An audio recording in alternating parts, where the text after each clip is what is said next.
কবিগুরু প্রয়াণ দিবস স্মরণে আমার ছোট্ট লেখা একটা আমি আপনাদের শোনাবো। কবিগুরু চরণের শতকোটি প্রণাম। কবিতাটার নাম তোমারই ভালোবাসিয়াছি আমি। কলমে সুবীর চট্টোপাধ্যায়। তোমারই ভালোবাসিয়াছি আমি, তোমাতেই মোর মন। জীবনের প্রতিটি প্রহরে তোমারই করেছি স্মরণ। তোমাকে করেছি সমযতনে বরণ, রেখেছি হৃদয় মাঝে। তোমার এই কথা বাজে নিরন্তর নীরব মনের সাজে। তুমি থাকো চিরকাল ধরণীর বুকে, আলোর হয়ে চারিধার। তোমার সৃষ্টির মধুর সুবাসে ভরে উঠুক সংসার। যতদিন নদী বয়ে যাবে, যতদিন ফুটবে ফুল, ততদিন তোমার স্মৃতির মাঝে মন হবে ব্যাকুল। তুমি থেকো মানুষের হৃদয়ে অমর হয়ে অনন্তক্ষণ।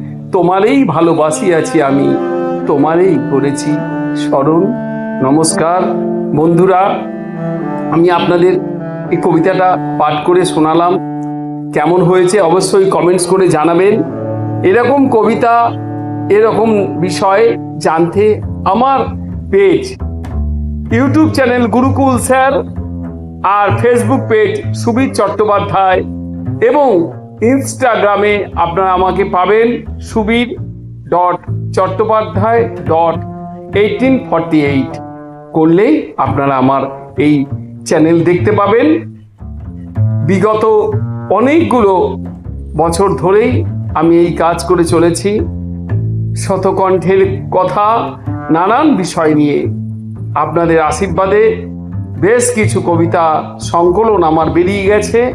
আর প্রথম একক সংকলন আপনাদের পাঠ করে অনেক শুনিয়েছি, নীরব কষ্টের হিসেব। আপনারা জানেন অক্ষরধারা প্রকাশনী থেকে বেরিয়েছে। এছাড়া কথাকাউন থেকে অনেক সংকলনে আমার লেখা বেরিয়েছে। আপনারা অবশ্যই শুনবেন আমার বিগত ভিডিও, বিভিন্ন রিলসগুলোতে আপনারা পাবেন। আর অবশ্যই আপনাদের ভালোবাসা, মানে আপনাদের লাইক, শেয়ার, কমেন্টস অবশ্যই পেতে চাই। আরও উৎসাহ বাড়ে এবং আপনাদের পাশে থাকার অঙ্গীকার দিলাম সর্বসময় সর্বকাজে। আপনারাও কিন্তু আমার ভালোবাসা আমাকে দেবেন। কবিগুরু চরণে আর একবার শতকোটি প্রণাম জানিয়ে আজকের মতো আপনাদের কাছ থেকে আমি বিদায় নিচ্ছি। ঈশ্বর কাছে কামনা করি সকলকে ভালো রাখুন, ঈশ্বর সকলের মঙ্গল করুন। আর বলবো সকলকে ভালোবাসুন। নমস্কার।